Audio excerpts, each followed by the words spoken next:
Hello students, welcome back to my YouTube channel Jaideep Sir's Maths Mania. As you know, we had started chapter 10 straight lines or in previous video lecture we had taken basic idea about straight lines, slope of a line और हमने देखा था कि slope कैसे find किया जाता है, दो लाइंस के बीच में एंगल कैसे फाइंड किया जाता है एंड थोड़े क्वेश्चंस एक्सरसाइज 10.1 के कंप्लीट किए हैं। अगर आपने वो वीडियो नहीं देखा है तो चैनल को सब्सक्राइब कर लीजिए ताकि आपको हर एक वीडियो लाइन वाइज मिलता रहे और आपको प्रॉब्लम ना हो। Now today we are going to start some more basics related to exercise 10.2।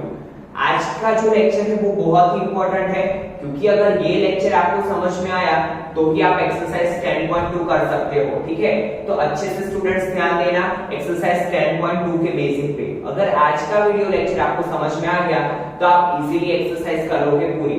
ठीक है, तो चलिए स्टार्ट करते हैं। आज का बेसिक क्या है? सबसे पहले आज का टॉपिक क्या है? Various forms of the equation of a line. देखिए कैसे हम लाइन का इक्वेशन बना सकते हैं और इक्वेशन क्यों जरूरी है तो उसके बारे में पहले आइडिया लेते हैं। तो सबसे पहले जैसे कि आपको पता है हॉरिजॉन्टल लाइन को एक्स एक्सिस बोलते हैं हम एंड वर्टिकल लाइन को वाई एक्सिस बोलते हैं। ठीक है, जैसे कि मैंने यहाँ पे कोई एक लाइन ड्रॉ की, ठीक है, तो लाइन बनती कैसे है? तो आपको पता है कि पॉइंट्स को जोड़ के क्या बनता है, जैसे कि यहाँ पे मैं पॉइंट्स ड्रॉ कर रहा हूं, ऐसे इनफाइनाइट पॉइंट मिलके क्या बनती है? लाइन बनती है। जैसे कि ये लाइन है तो ये लाइन कैसे बनी? इनफाइनाइट पॉइंट को जोड़ के। ठीक है, तो ये जो इक्वेशन है वो क्या करता है? हमें relation between line and point,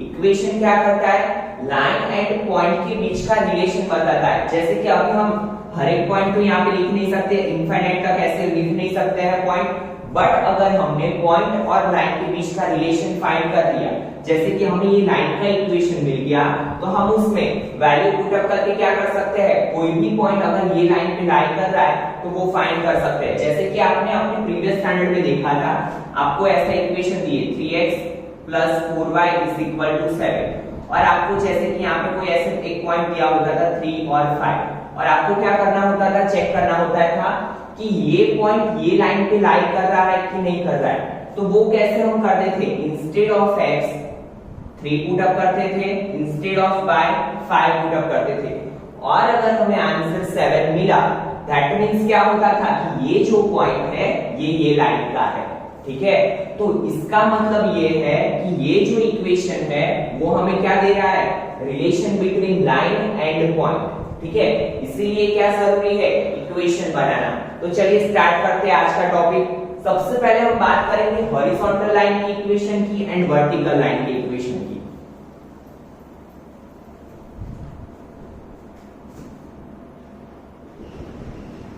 horizontal line, सबसे पहले बात करते हैं हॉरिजॉन्टल लाइन की। तो आपको पता है कि हॉरिजॉन्टल लाइन किसे बोलते हैं? ये जो y एक्सिस होती है उसे हम क्या बोलते हैं? Vertical line. और ये जो x एक्सिस होती है उसे हम क्या बोलते हैं? Horizontal line. And it is origin, ये है हमारा origin. Now see student, horizontal line किसे? जैसे कि हमने यहाँ पे a डिस्टेंस ले लिया और यहाँ पे कोई लाइन ड्रॉ की, दैट मींस ये लाइन क्या हुई? Horizontal line. तो इसका इक्वेशन हमें कैसे मिलेगा? तो आपको पता है कि जब भी हम ग्राफ, इसके पहले के 6th चैप्टर में आप पढ़ चुके हो लीनियर इनइक्वालिटीज में ग्राफ कैसे हम बनाते हैं। ठीक है, तो आपको पता है कि जब भी जैसे कि हमें कोई इक्वेशन दिया है y इज इक्वल टू 2 तो हम क्या करते थे? टेबल बनाते टाइम y की वैल्यू फिक्स रखते थे 2 2 और x की वैल्यू हम अपने तरीके से सपोज कर लेते थे लाइक -3 4 ऐसे मैंने ले लिया।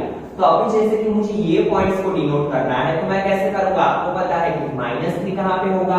इस साइड, सपोज यहाँ पे है -3 और y का 2 है यहाँ पे, ठीक है। -3 2 पहला पॉइंट हमारा ये आया। देन सेकंड पॉइंट क्या आएगा 4 2, ठीक है। तो यहाँ पे जैसे कि x का 4 है और y का 2 तो ये फिक्स ही है, तो यहाँ पे और हम ये दो पॉइंट्स को ज्वाइन करेंगे तो हमें क्या मिलेगी, हॉरिजॉन्टल लाइन। दैट मींस ये लाइन हमें किसकी मिली, कौन सी इक्वेशन की, y 2 की। अगर मैं ऐसा पूछूं y 3 तो आप यहाँ पे ऐसी लाइन ड्रॉ करोगे। तो इस पे से तो हमें रिलेशन मिल गया कि जब भी हमारी हॉरिजॉन्टल लाइन हो, जैसे कि ये डिस्टेंस a है, तो यहाँ पे हमारा इक्वेशन क्या बनेगा, y a। तो हॉरिजॉन्टल लाइन का जो इक्वेशन है, इक्वेशन ऑफ हॉरिजॉन्टल लाइन क्या होगा, इक्वेशन ऑफ horizontal line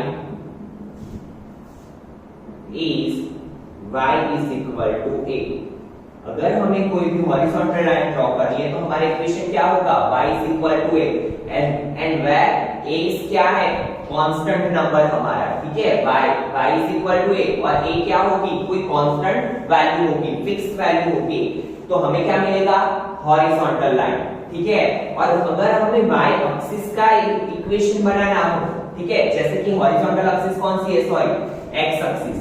तो अगर हमें इक्वेशन ऑफ x एक्सिस चाहिए तो x एक्सिस पे y क्या होगा, 0, ठीक है। तो हम क्या लिखेंगे, equation of x axis is y = 0। अगर हमें ऐसा पूछा है कि x एक्सिस का इक्वेशन क्या होगा, ये सब क्वेश्चंस जो है स्टूडेंट वो ऑब्जेक्टिव क्वेश्चन है। अगर आपको ऐसा पूछा है कि इक्वेशन ऑफ x एक्सिस, तो y क्या होगा, 0। पता चला x एक्सिस का इक्वेशन जो हमारी x एक्सिस है उसमें y क्या होता है, 0। और अगर हमें ऐसा पूछा है कि इक्वेशन ऑफ हॉरिजॉन्टल लाइन, अगर हमें हॉरिजॉन्टल लाइन का इक्वेशन चाहिए तो हमारा इक्वेशन क्या होगा, y = a, where a क्या है, एनी कांस्टेंट नंबर, ठीक है। तो ये तो बात हुई हॉरिजॉन्टल लाइन की। वैसे ही अगर हम बात करें वर्टिकल लाइन की,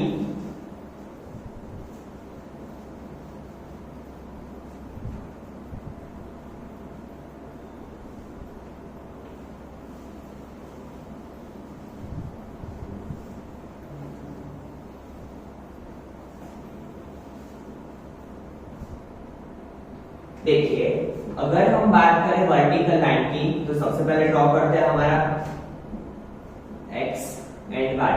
एज यू नो ये क्या है, वर्टिकल लाइन। अगर हमें वर्टिकल लाइन का इक्वेशन चाहिए, ठीक है, दैट मींस हमें ऐसी लाइन ड्रॉ करनी पड़ेगी।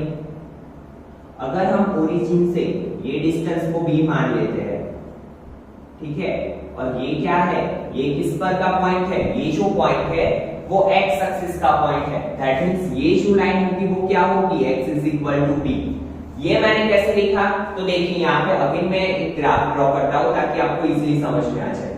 जैसे कि मेरा पॉइंट है 2 0, ठीक है, तो इसका मतलब क्या होगा, जैसे कि ये 1 ये 2 ये 3 ये 4 ये 5, ठीक है। इसका मतलब क्या होगा, मुझे x पे 2 देखना है, y का 0। तो मेरी लाइन कैसी हो, ये मेरा पॉइंट है और ये पॉइंट में से जो लाइन पास आउट होगी वो कैसी होगी, ये। That means x = 2। That means अगर मुझे वर्टिकल लाइन ड्रॉ करनी है तो मुझे सिर्फ किसकी रिक्वायरमेंट है, x की। y कोऑर्डिनेट क्या होगा मेरा, 0, ठीक है। तो इक्वेशन ऑफ वर्टिकल लाइन लिखेंगे हम, equation of vertical line is y = b, where b क्या है, sorry x = b। Vertical line के लिए इक्वेशन क्या है, x = b, where b क्या है, एनी कांस्टेंट नंबर, कोई भी कांस्टेंट नंबर हो सकता है, 4 5 -3। अगर -3 है तो यहाँ पे होगा, ठीक है। तो ये क्या है, वर्टिकल लाइन का इक्वेशन क्या है, equation of vertical line is x = b। वैसे ही अगर आपको ऐसा बोला हो कि equation of y axis, now आपको इजीली पता चल गया होगा कि इक्वेशन ऑफ y एक्सिस में क्या 0 होगा, x 0 होता है, ठीक है। तो x = 0, क्योंकि y एक्सिस की बात करें हम तो उसमें x क्या होता है, 0। तो इक्वेशन ऑफ y एक्सिस क्या होगा हमारा, x = 0। ये तो बात हुई horizontal line and vertical line की। बट अगर हमें ऐसे कोई लाइन दी हुई हो, ठीक है, अलग अलग वे में कोई लाइन दी हुई हो, तो वो कैसे इक्वेशन फाइंड करेंगे? तो चलिए देखते हैं।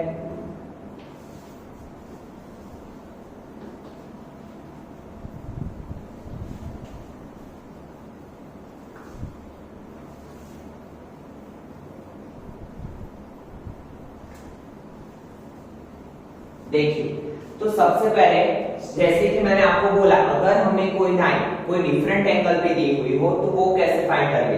तो उसमें सबसे पहला टाइप है point slope form. Point slope form, ठीक है। कौन सा टाइप है? Point slope form. तो इसमें से आपको पता तो चल गया है कि एक क्या हमें दिया होगा क्वेश्चन में, पॉइंट, एंड दूसरा क्या दिया होगा, स्लॉप, और उसमें से हमें फाइंड करना पड़ेगा इक्वेशन। तो चलिए देखते हैं कैसे फाइंड करेंगे।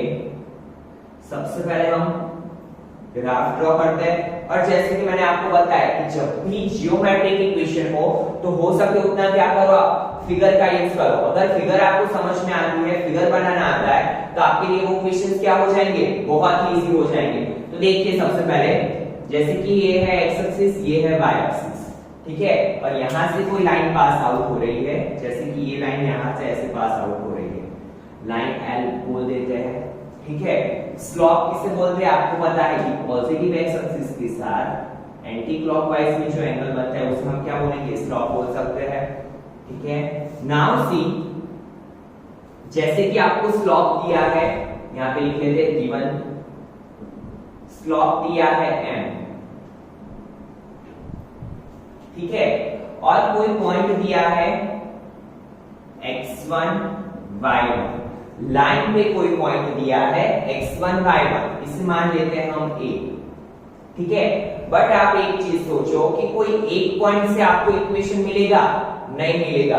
क्यों? क्योंकि जैसे कि मैंने आपको पहले भी इक्वेशन लिख के दिया है 2x + 3y = 7, ठीक है। तो हमें कोई भी इक्वेशन बनाने के लिए हमारे पास क्या होने चाहिए, ऐसे आर्बिट्री पॉइंट्स होने चाहिए x एंड y, तो ही हम क्या कर सकते हैं, पॉइंट को इक्वेशन के फॉर्म में कन्वर्ट कर सकते हैं, ठीक है।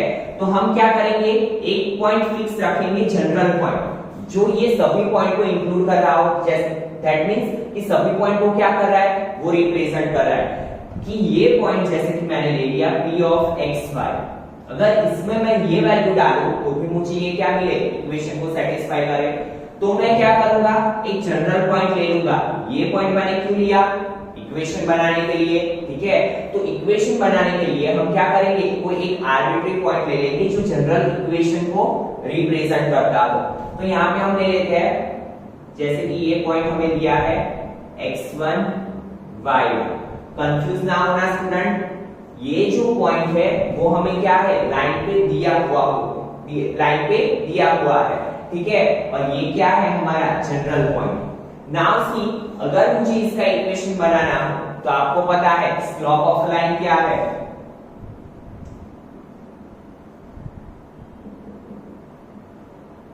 स्लोप ऑफ लाइन का इक्वेशन क्या है, जब भी दो पॉइंट्स हो, एक तो ये पॉइंट है, एक ये पॉइंट है, तो आपको पता है y2 minus y1 x2 minus x1। ये हम अपने प्रीवियस लेक्चर में पढ़ चुके हैं कि जब भी दो पॉइंट्स दिए हो और स्लोप फाइंड करना हो तो उसके लिए इक्वेशन क्या है, y2 minus y1 upon x2 minus x1। तो देखिए यहाँ पे हमारे पास x2 एंड y2 क्या है, x एंड y, तो y2 की जगह पे मैं क्या रखूंगा, y माइनस y1, x2 की जगह पे क्या रखूंगा मैं, x minus x1। And slope को हम कैसे रिप्रेजेंट करते हैं, m। नाउ सी, ये डिवीजन में से कहां जाएगा, मल्टीप्लिकेशन में। So equation become y minus y1 is equal to m into x minus x1, because जब भी दो टर्म्स होते हैं तो हम इसे किस में रखते हैं, ब्रैकेट के अंदर। नाउ y माइनस y1, आपको पता है इसका मल्टीप्लिकेशन इसके साथ भी होता है, इसके साथ, बट हम आगे कुछ करेंगे नहीं। ये जो है ये है हमारा स्टैंडर्ड फॉर्म, तो y minus y1 is equal to m into x minus x1, and it is the most important equation because यही इक्वेशन का यूज करके हम आगे की इक्वेशन को प्रूव करेंगे। तो ये इक्वेशन आपको अच्छे से याद रखना है स्टूडेंट, मोस्ट इंपॉर्टेंट इक्वेशन है ये एक्सरसाइज 10.2 के लिए। और यही इक्वेशन का यूज करके हम आगे की इक्वेशन सॉल्व करेंगे, ठीक है। तो y minus y1 is equal to m into x minus x1। यहाँ पे मैं लिख ले रहा हूं y minus y1 is equal to m into x minus x1, ठीक है। ये बात किसकी हुई? पॉइंट स्लॉप फॉर्म की। अगर हमें कोई एक पॉइंट दिया हुआ है लाइन का और स्लॉप दिया है तो हम कैसे फाइंड करेंगे इक्वेशन? ये इक्वेशन का यूज करके यहाँ पे हम y1 की वैल्यू रखेंगे, यहाँ पे हम x1 की वैल्यू रखेंगे। जैसे कि आपको बोला है कि पॉइंट है 2 3 एंड स्लॉप की वैल्यू दी हुई है 1/2 या 2 ले लेते हैं, चलिए। तो हम क्या करेंगे और हमें इक्वेशन बनाना है, ठीक है। क्या दिया हुआ है? एक पॉइंट दिया है 2 3 एंड स्लॉप दिया है 2। तो हम क्या करेंगे? जस्ट वैल्यू रखेंगे। कैसे? y माइनस, आपको पता है ये पॉइंट क्या है? x1 y1। तो y1 की वैल्यू क्या होगी? -3 इज इक्वल टू m की वैल्यू क्या दी हुई है? स्लॉप क्या है? 2 इंटू x माइनस x1 की जगह पे क्या आएगा? 2। नाउ सिंप्लीफाई करते हैं इसे, तो y minus 3 as you know bracket के बाहर अगर कोई डिजिट है तो उसका दोनों के साथ multiplication, so 2x minus 2 2 4। Now y को एक साइड ले लेते हैं, कांस्टेंट टर्म एक साइड, 2x माइनस y, ये माइनस 4 इस साइड आएगा, it become plus, so plus, तो 2x minus y is equal to 1। And ये हमें मिल गया पॉइंट एंड लाइन के बीच का रिलेशन। इक्वेशन हमारा बन गया, ठीक है। यहाँ पे अगर आप कोई पॉइंट रख के चेक करोगे, जैसे कि मैं यहाँ पे ले रहा हूँ 1.1 एंड 0। अगर मुझे ये चेक करना है कि पॉइंट 1 0 गिवन लाइन में है कि नहीं, तो मैं क्या करूंगा? आपको पता है, x की जगह पे मैं क्या रखूंगा? 1, y की जगह पे 0। तो देखिए 2 1 2 माइनस 0, दैट मींस क्या है मेरा आंसर 2, और मेरे पास इक्वेशन में क्या है? 1। इसका मतलब क्या हुआ? ये पॉइंट हमारी जो गिवन लाइन है उस पे नहीं है, ठीक है। ये आपके टेक्स्ट बुक में या आपके सिलेबस में नहीं है, ये जस्ट मैं आपकी इंफॉर्मेशन के लिए बता रहा हूं। इसके बजाय ऐसा कोई पॉइंट दिया होता 1 1, तो देखिए 2 1 माइनस y की जगह पे भी क्या रखेंगे? 1, so 2 1 2 minus 1। Now 2 minus 1 1, yes, हमारा आंसर क्या है? 1।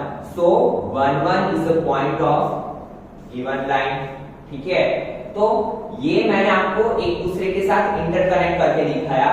तो ये आपको मेन चीज क्या याद रखनी है, ये कि जब भी एक पॉइंट दिया हो, स्लॉप दिया हो, तो हम कौन से इक्वेशन का यूज करेंगे? y minus y1 is equal to m into x minus x1। Now second topic,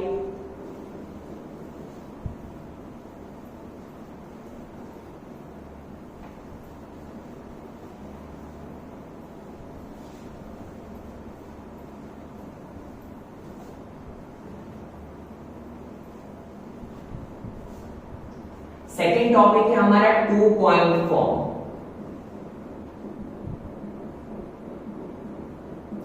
नाम पे से ही पता चल गया, दैट मींस यहाँ पे क्या दिया होगा हमें? इक्वेशन के लाइन के 2 पॉइंट्स दिए होंगे और उस पे से हमें इक्वेशन बनाना है, ठीक है। जब भी आपको 2 पॉइंट्स दिए हो और इक्वेशन बनाना हो तो कैसे बनाएंगे? तो देखिए बहुत ही सिंपल है।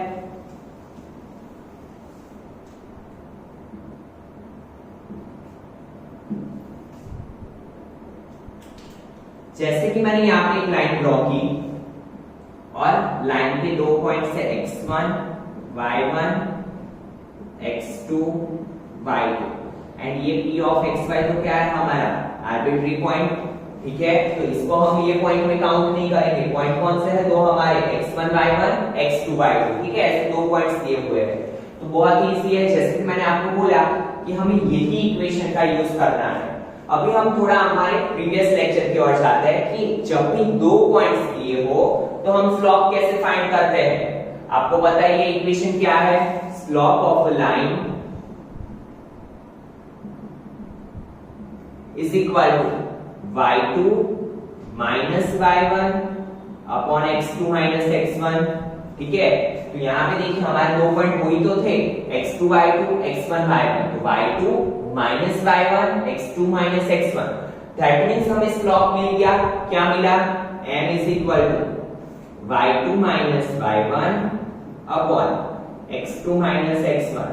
तो अभी हम क्या करेंगे, इसको ये इक्वेशन में पुट अप कर देंगे तो हमारा क्या बच जाएगा इक्वेशन, कैसे, तो y minus y1 is equal to y2 minus y1 upon x2 minus x1 into x minus x1। तो ये है हमारा रिक्वायर्ड इक्वेशन। दैट मींस जब भी हमें दो पॉइंट्स दिए होंगे तो हम सबसे पहला काम क्या करेंगे, वो दो पॉइंट पे से स्लोप फाइंड कर लेंगे। ठीक है, और स्लोप फाइंड करने का हमारा इक्वेशन क्या है, y2 minus y1 upon x2 minus x1। Slope मिलने के बाद हम क्या करेंगे, हमारा जो एक जनरल इक्वेशन है उसमें वैल्यू रख देंगे तो हमें क्या मिल जाएगा, रिक्वायर्ड इक्वेशन। ठीक है, बहुत ही सिंपल था ना। उसके बाद बात करते हैं नेक्स्ट टॉपिक,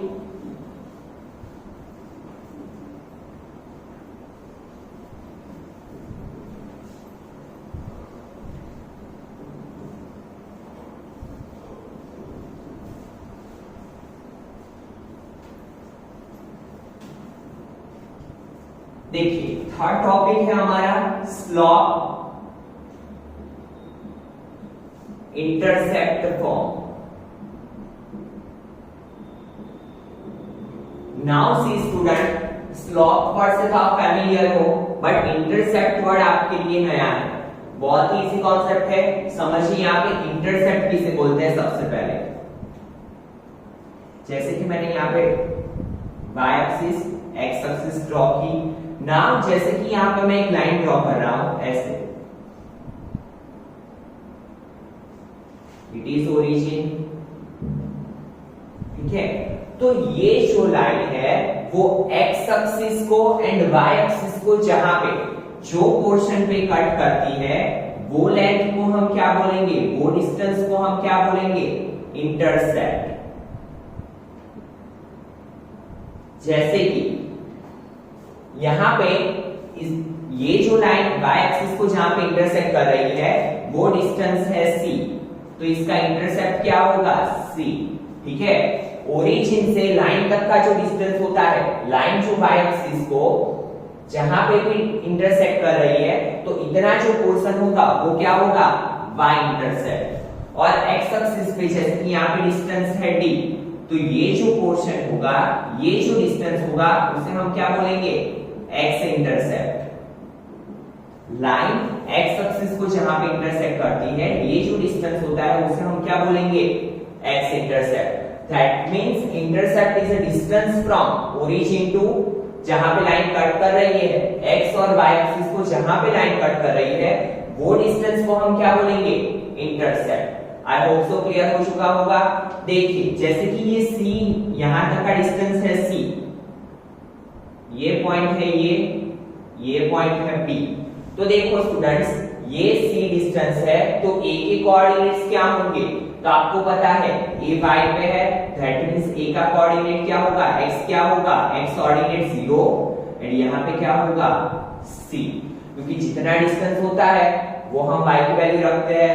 ठीक है, वैसे ही अगर हम B की बात करें, B के पॉइंट्स की बात करें तो आपको पता है B कहां पे लाई कर रहा है, x एक्सिस पे, तो उसका y क्या होगा, 0 एंड x में क्या होगा, डिस्टेंस कितना है, d।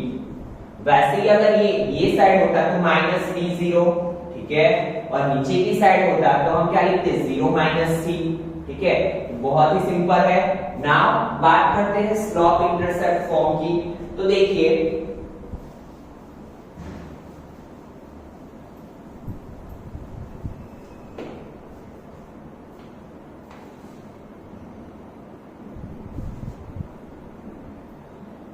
जैसे कि ये कोई लाइन है,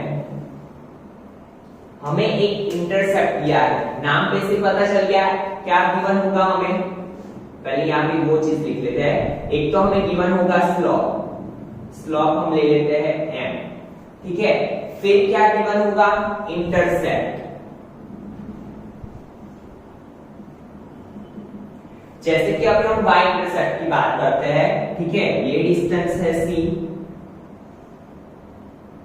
तो ये जो होंगे a के कोऑर्डिनेट्स क्या होंगे 0 c, और यहाँ पे कोई एक पॉइंट लेते हैं p ऑफ xy, जो हमें इक्वेशन बनाना है वो। तो ये हमें क्या दिया है, एक इंटरसेप्ट दिया है, इंटरसेप्ट क्या दिया है c, तो उस पे से हमने क्या किया, कोऑर्डिनेट्स लिखे, और एक होगा हमारा स्लोप। तो उसके लिए हम इक्वेशन कैसे बनाएंगे, तो आपको बताएं, हम सिर्फ क्या करते हैं, हमारा जो जनरल इक्वेशन है इसमें वैल्यू रखते हैं। क्या है हमारा general equation, y minus y1 is equal to m into x minus x1। Now y की जगह पे y माइनस y1 क्या होगा, it is x1 and y1, यही है हमारे पॉइंट्स x1 y1।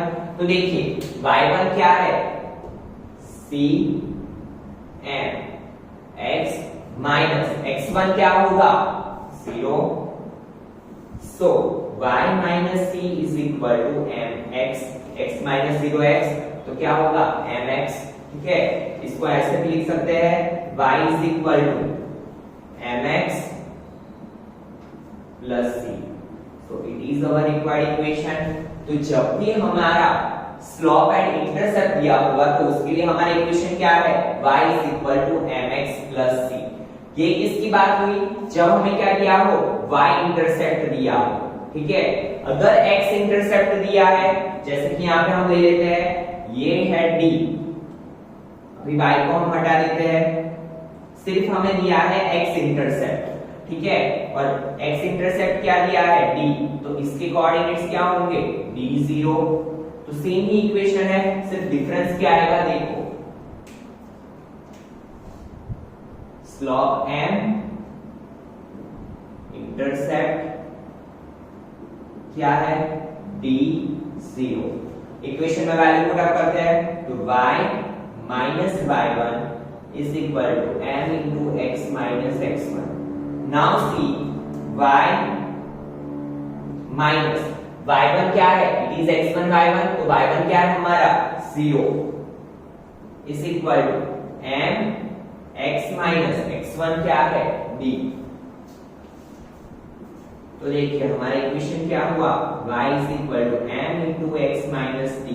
सी ये और ये इक्वेशन सेम नहीं है, क्योंकि m इसके साथ भी मल्टीप्लाई होगा, इसके साथ भी मल्टीप्लाई होगा, so both are different equation, ठीक है। So it is our required equation. तो स्लोप इंटरसेप्ट में दो टाइप्स हमने देखे, ये कब यूज करेंगे हम, जब हमें क्या दिया होगा y इंटरसेप्ट, और ये कब हम यूज करेंगे, जब हमें क्या दिया होगा x इंटरसेप्ट, ठीक है। इसलिए मैं आपको सारी चीजें एक्सप्लेन कर रहा हूँ, डीपली एक्सप्लेन कर रहा हूँ, ताकि जब आपकी टेक्स्ट बुक के आप क्वेश्चन सॉल्व करो तो आप कंफ्यूज ना हो जाओ कि कौन सा इक्वेशन कब यूज करना है। तो रट्टा मत मारो स्टूडेंट, इसको समझ के ट्राई करो ताकि आप इजीली कोई भी क्वेश्चन हो तो इसे कर सको, ठीक है। नाउ बात करते हैं नेक्स्ट टॉपिक, इंटरसेप्ट फॉर्म।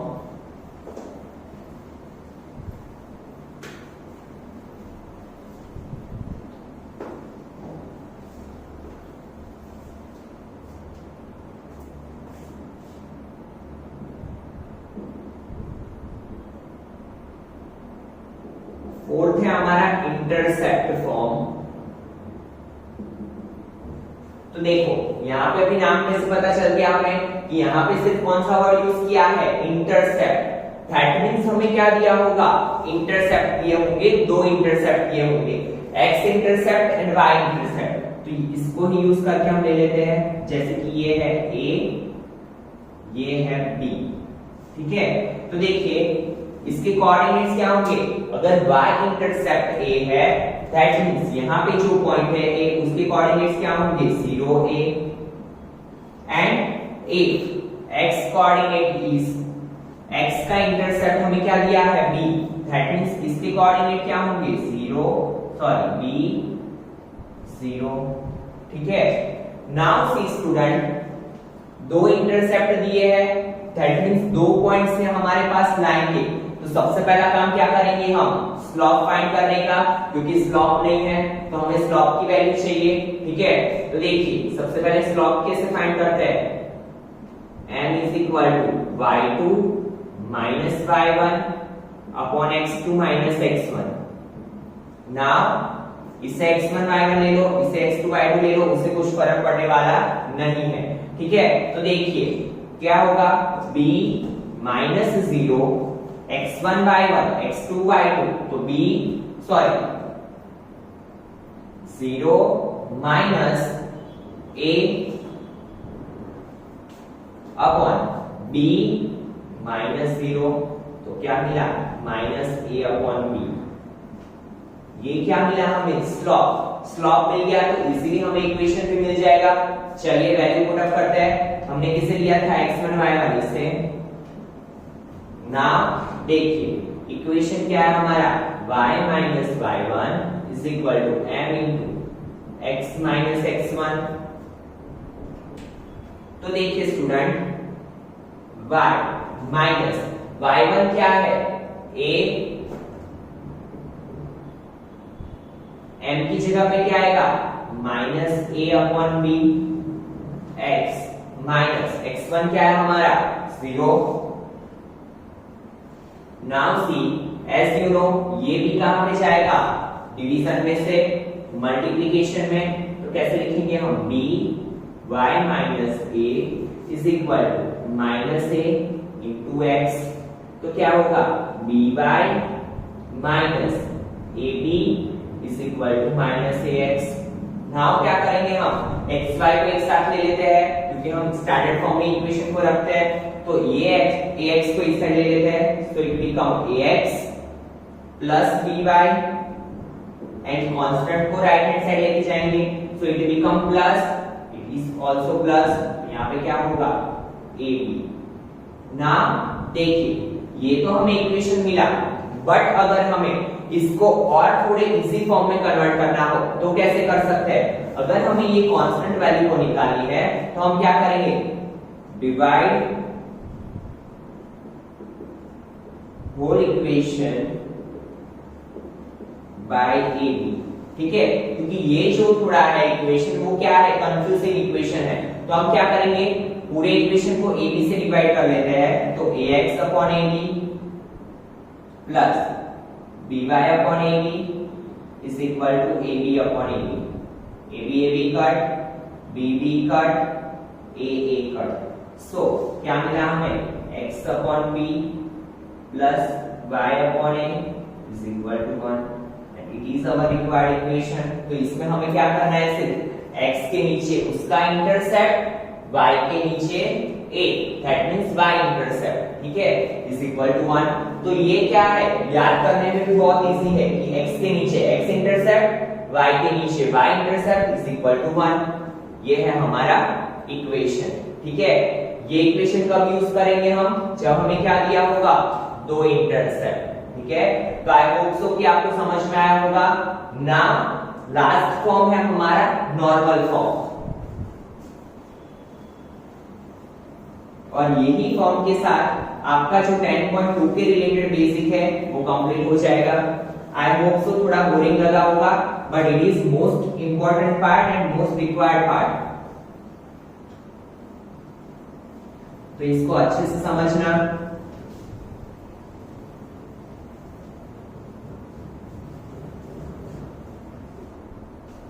देखिए fifth and last part normal form.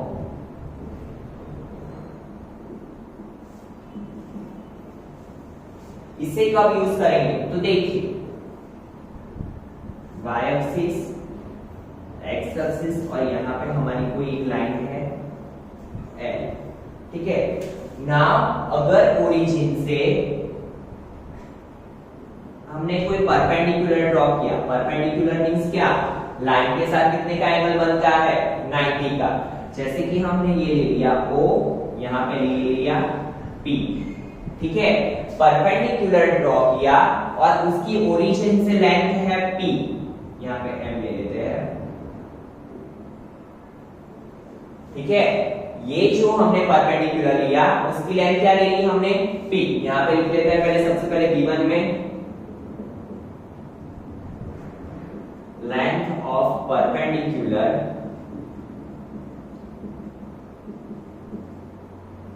From origin is equal to p। ये लेंथ को हमने ले लिया p। नाउ जैसे कि ये लाइन बना रही है x एक्सिस के साथ एंटी क्लॉकवाइज डायरेक्शन में एंगल ओमेगा, आप अल्फा भी ले सकते हो, बीटा भी ले सकते हो, थीटा भी ले सकते हो, बट टेक्स्ट बुक में ओमेगा दिया है इसीलिए मैंने क्या रखा है ओमेगा, ताकि आप कंफ्यूज ना हो जाओ। नाउ एंगल क्या है ओमेगा। सबसे पहले मैं आपको इक्वेशन बता देता हूं कि इक्वेशन क्या है। जब भी ऐसा नॉर्मल फॉर्म दिया हो, आपको परपेंडिकुलर एंड एंगल दिया हो, तो इसके लिए हमारा इक्वेशन है x cos omega plus y sin omega is equal to p। ये है आपका नॉर्मल फॉर्म का equation, where p is perpendicular, जो आपकी परपेंडिकुलर लेंथ है वो यहां पे रखोगे, एंड ओमेगा इज एंगल, जैसे कि आपको दिया है 45 का एंगल है परपेंडिकुलर का x एक्सिस के साथ, तो आप क्या करोगे x cos 45 plus y sin 45, और ये डिस्टेंस आपको दिया है जैसे कि 3, यहां पे लिख लेते हैं let p is equal to 3 and omega is equal to 45।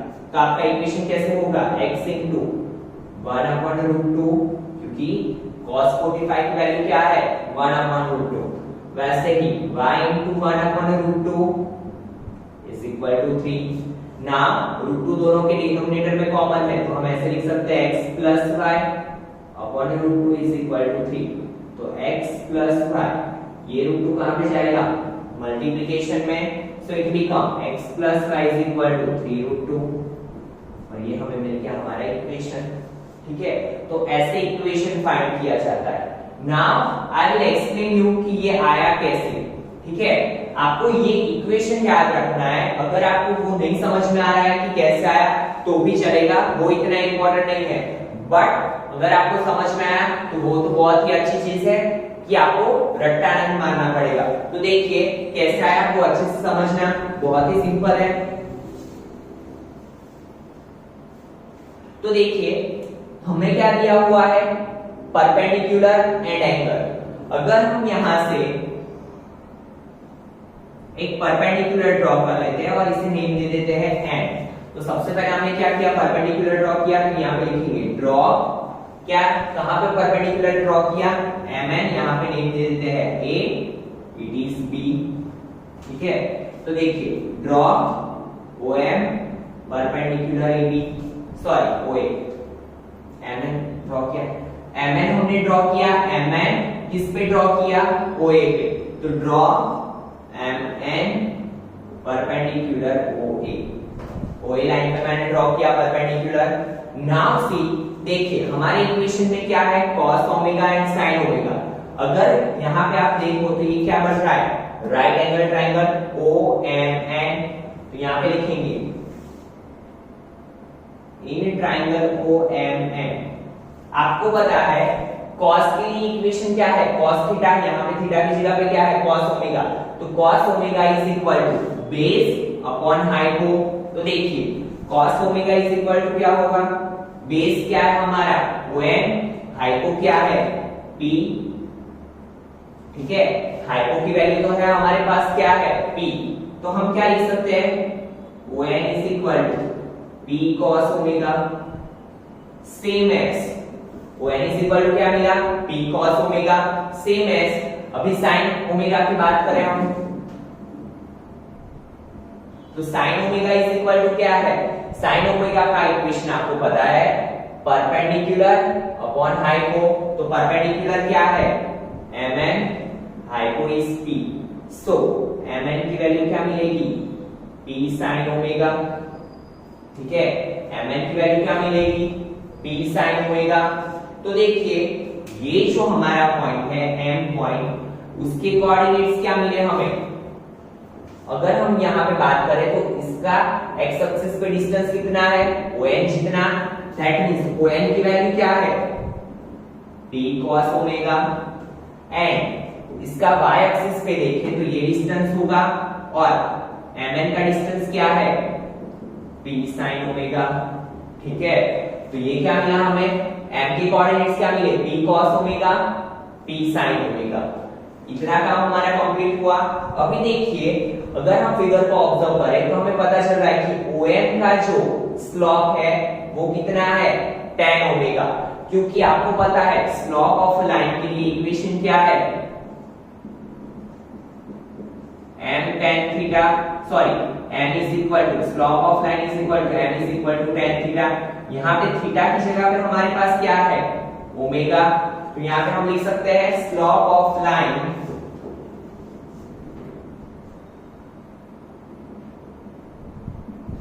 OM is equal to, OM का क्या स्लोप है, tan ओमेगा। ठीक है, नाउ अगर हमारे पास इसका स्लोप है तो हम इजीली लाइन AB का स्लोप फाइंड कर सकते हैं। कैसे?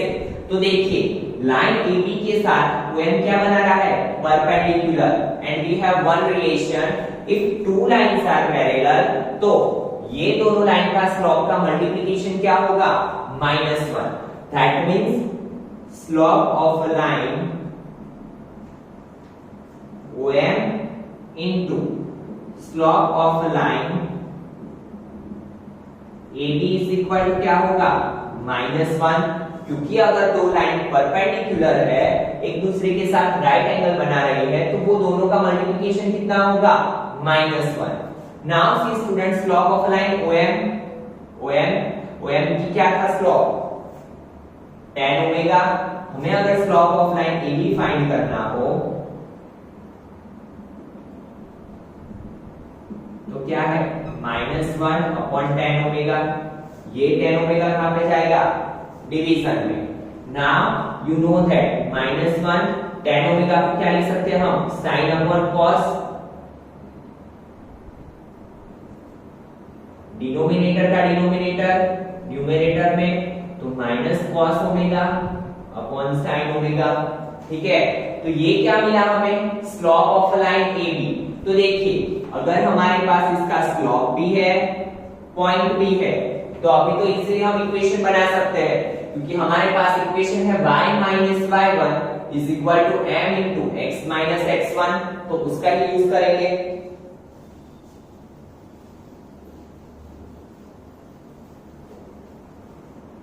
देखिए अगर ये इक्वेशन में वैल्यू पुट अप करें हम, तो y माइनस y1 की जगह पे क्या आएगा, y1 की जगह पे क्या आएगा, it is x1, it is y1, p sin omega,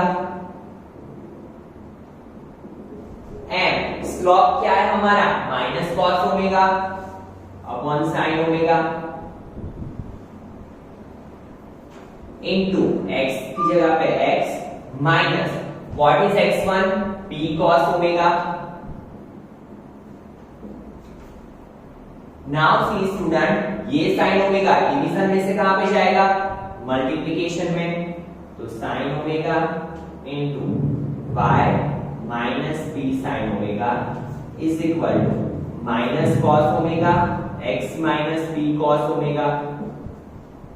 C student, इसका मल्टीप्लिकेशन इसके साथ भी होगा, इसके साथ भी, सो it become y sin omega minus क्या होगा, p sin omega into sin omega, sin square omega, sin omega into sin omega, sin square omega is equal two plus minus minus minus x cos omega minus minus plus p cos into cos, cos square omega.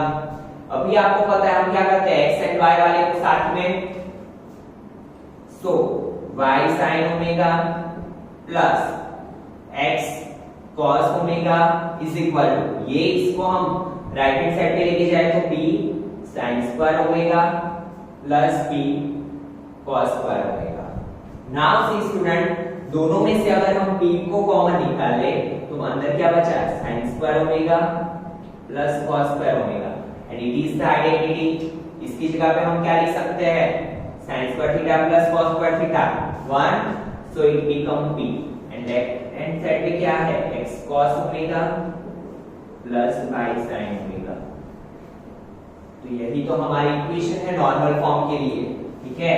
तो आपको सिर्फ क्या करना है, ये equation को याद रखना है। कभी भी डेरिवेशन आपको आता नहीं है एग्जाम में, बट डेरिवेशन समझना बहुत ही जरूरी है ताकि आपको पता चले कि ये चीज आई कैसे, ठीक है। तो आई होप सो कि आपको डेरिवेशन भी समझ में आया होगा। और स्टूडेंट, इसी के साथ आपका जो 10.2 के रिलेटेड बेसिक है वो यहाँ पे कंप्लीट हो रहा है, ठीक है। तो आई होप सो कि आपको पूरा बेसिक समझ में आया होगा। अगर कोई भी टॉपिक में कंफ्यूजन लग रहा है तो आप वीडियो को रिवाइंड करके देखिए ताकि वो कंफ्यूजन आपका दूर हो जाए। और मिलते हैं स्टूडेंट्स नेक्स्ट लेक्चर में। अगर आपको वीडियो अच्छा लगे तो लाइक करना ना भूले। Thank you students.